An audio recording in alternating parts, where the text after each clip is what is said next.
Bonjour à tous. Alors je vais faire cette vidéo pour parler un petit peu du 17 novembre. C'était pas forcément une vidéo que j'avais envie de faire, dont j'avais le projet de faire, mais finalement j'ai reçu tellement de messages, hein, j'ai reçu beaucoup de demandes parmi vous qui m'ont demandé finalement qu'est-ce que je pensais de cet événement, et j'ai reçu aussi des messages innombrables d'informations, qui nous donnaient l'information comme quoi le 17 novembre il y a un événement citoyen pour en grande partie bloquer les stations essence, arrêter la consommation au maximum le jour-là. Voilà, c'est pour montrer un petit peu notre dent, notre colère face à l'augmentation de l'essence, mais aussi de tout ce qu'on achète en fait finalement. Donc voilà, alors pour commencer, moi je vous rassure tout de suite, je suis ni pour cette manifestation, ni pour les manifestations en général, ni forcément contre. Voilà. Il y a toujours des pour et des contre. Voilà, moi je suis plutôt dans le juste milieu. Et puis en vérité, voilà, moi, pour mon avis personnel, en tout cas, ça ne regarde que moi. Donc j'incite personne à faire comme moi. Mais moi personnellement, je n'irai pas à ce genre de manifestation. Je ne fais pas ce genre de manifestation. Pourquoi? Parce que je préfère à ces manifestations un changement personnel, un changement de terrain, un changement de mode de vie personnel et ancré et profond.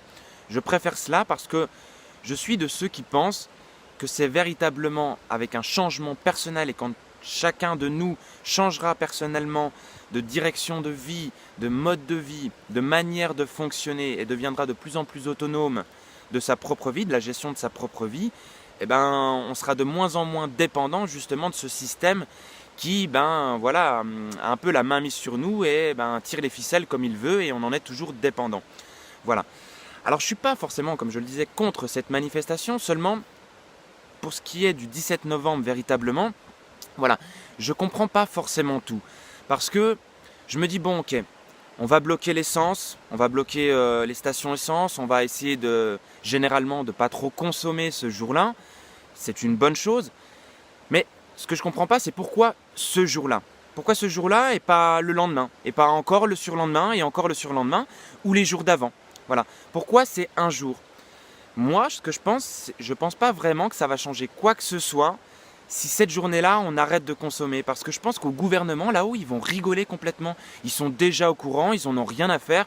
Une journée ou deux en moins de consommation, ça va pas leur changer grand-chose. Eux, ils vont rigoler et ça va pas. C'est pas ça qui va leur donner l'envie, comme ça, subite, de faire descendre les prix. Je pense qu'on va faire ça le 17 novembre, mais après, les jours qui suivent, il ne va rien se passer de plus. Ça ne va rien changer de plus. Et d'ailleurs, j'ai un petit point qui m'alerte là, c'est que finalement, ok, le 17 novembre, voire les 2-3 jours d'après, si ça continue, on réduit énormément notre consommation, on bloque, on empêche la consommation d'essence, etc. Mais finalement, est-ce qu'il ne va pas y avoir énormément de personnes, par exemple, qui la veille, au 16 ou au 15 ou au 14 ou au 13, comme on veut, vont faire des réserves d'essence, vont faire des pleins, voire remplir des jerrycans, voire faire des courses, beaucoup de courses dans les magasins par peur que justement le 17 novembre ils ne puissent pas faire des courses. Donc est-ce qu'il ne va pas y avoir énormément de personnes qui vont faire des réserves en fait, des réserves de nourriture, des réserves d'essence, pour pas être lésés finalement ce jour-là, parce que on sait bien que ce jour-là tout risque d'être fermé, bloqué, on pourra rien faire. Donc voilà, donc finalement s'il y a un jour, donc le 17 novembre, où on va rien consommer, on va empêcher la consommation d'essence, etc., etc. Mais si 4 jours avant, on a fait des pleins, des surpleins, et on a fait de la surconsommation encore plus pour pouvoir faire des réserves, finalement, ce qu'on aura gagné le 17 novembre, on l'aura perdu en consommant avant les jours qui viennent. Donc voilà. Donc déjà ça, je trouve ça pas forcément super cohérent par rapport à ça. Et voilà, après, il y a d'autres choses. J'imagine que, on va faire ça ce jour-là, mais après, par la suite, on va de nouveau continuer notre mode de vie quotidien qu'on avait tous les jours, et puis on va consommer de la même façon. Voilà.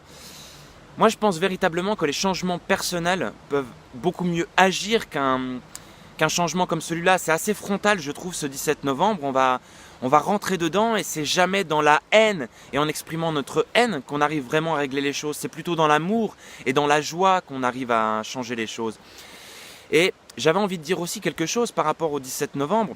C'est que là, sans mettre forcément de négation, Mais ce jour-là, voilà, on va bloquer des autoroutes, on va bloquer des stations essence, bon, il va y avoir des blocus, il va y avoir des phénomènes de colère, donc on sait bien que ça va chambouler quand même, hein. Ce jour-là, ça va être un jour de chamboulement.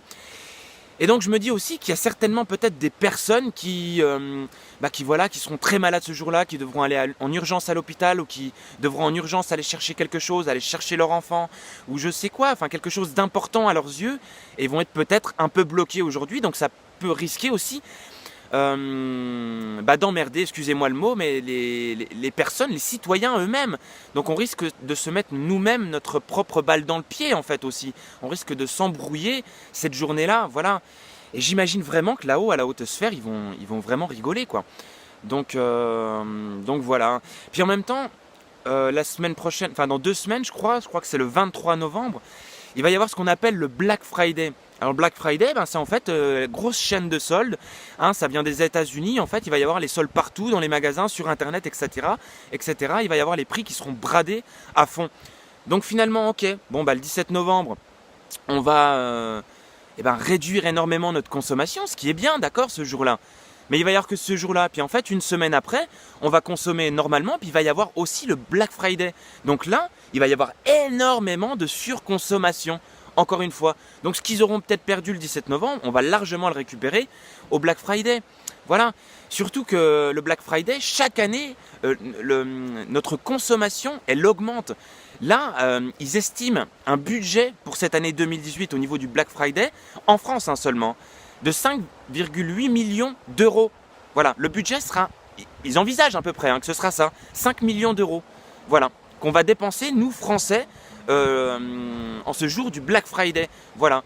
Et apparemment, depuis les 3-4 dernières années, ça a augmenté de 5,6% notre consommation, quoi, en fait. Elle a augmenté de 5,6%. Ça veut dire que d'année en année, on consomme de plus en plus. Bon, je pense que tout le monde le savait. Mais c'est ça aussi qu'il faut voir. Voilà pourquoi je parle d'un changement personnel. Parce que si c'est nous qui consommons de plus en plus et qu'on est attrait à consommer de plus en plus et à avoir envie de plus en plus de choses, et ça s'arrête jamais cette folie industrielle et de consommation, est-ce que ce ne serait pas plutôt nous, finalement, qui tous les jours devrions faire des changements personnels et devenir de plus en plus autonomes pour justement arriver à consommer de moins en moins? Et c'est que comme ça, véritablement, qu'on va changer les choses, pas en un seul jour. Ok, ça va faire un coup de marque, mais après, si les jours suivants ne changent pas, il n'y aura rien qui change et le système ne va pas changer. Voilà, c'est nous les consommateurs, c'est dans notre façon de consommer qu'on va changer les choses dans ce monde. On veut plus d'essence aussi chère. Si l'essence ne fait qu'augmenter et qu'elle n'est pas prête de baisser et que même avec cet événement elle ne baisse pas, peut-être qu'on peut réduire notre consommation et l'utilisation de notre voiture. Moi je vois qu'il y a plein de moments où finalement on pourrait aller chercher sa baguette de pain ou aller à un endroit, je sais pas, en tout cas on utilise très souvent sa voiture alors qu'on n'en a pas forcément besoin, que des fois on pourrait se trimballer simplement à pied ou en vélo ou favoriser les transports en commun. Parce que justement il y a des transports en commun, ils sont de moins en moins utilisés. Moi j'utilise des fois le bus, je vois de moins en moins de monde depuis 10 ans là dans les bus. Voilà, ça aussi c'est une manière consommateur, j'ai envie de dire, pour changer les choses. Voilà, on peut réduire notre consommation d'énergie. Voilà. Mais pour ça, c'est sûr aussi, il faut devenir aussi de plus en plus autonome. Parce que plus on est autonome, moins on est dépendant de ce système. Pour ça, pourquoi pas s'intéresser tous les jours, au mieux qu'on peut, à tous les systèmes qui sont mis en avant par la permaculture. Parce que je le rappelle, la permaculture, ce n'est pas un système de jardinage. Enfin, c'est pas uniquement un système de jardinage. Même si ça prend une grosse part, l'agriculture dans le domaine de la permaculture, mais ça s'étend à tous les niveaux. Et elle apprend et elle donne des techniques à tous les niveaux, économie, sociale, patrimoine, santé, communication, éducation, finance, alimentaire, ressources en eau, etc., etc. Il y a toutes des solutions qui nous permettent de devenir autonomes, que met en avant justement la permaculture. Et je pense que c'est plutôt ça qu'on devrait faire véritablement. Et c'est plutôt des petits changements quotidiens qui nous amèneront vers un avenir meilleur.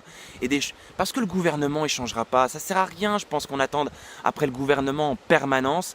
Parce qu'il ne changera pas, c'est à nous de changer. Et plus on sera à changer et à demander et ben, une autre façon de consommer, plus ben, finalement on produira aussi effectivement autrement. Donc voilà, comme je vous le disais, cette vidéo elle n'est pas là pour vous dire ne faites pas le 17 novembre, ça craint le 17 novembre, ou alors c'est trop bien. Non, ni l'un ni l'autre, je suis dans le juste milieu, chacun fait ce qu'il veut, s'il lui semble bon d'aller faire ce 17 novembre, eh ben allez-y. Moi personnellement, j'y participerai pas parce que voilà, ça fait des années que je fais des changements quotidiens, que je deviens de plus en plus autonome de ma propre santé, de ma propre vie, de la gestion de ma propre vie, et ce qui me permet d'être de moins en moins dépendant de ce système. Et donc aujourd'hui, j'ai de moins en moins à me plaindre parce que je suis de plus en plus heureux et de plus en plus autonome de la gestion de ma vie. Voilà, et ben, je vous remercie d'avoir écouté cette vidéo jusqu'au bout, et je vous envoie comme d'habitude plein d'amour, plein de joie et de lumière, et je vous dis à très bientôt pour de prochaines vidéos. Yahoo! Prenez soin de vous les loulous. Yahoo!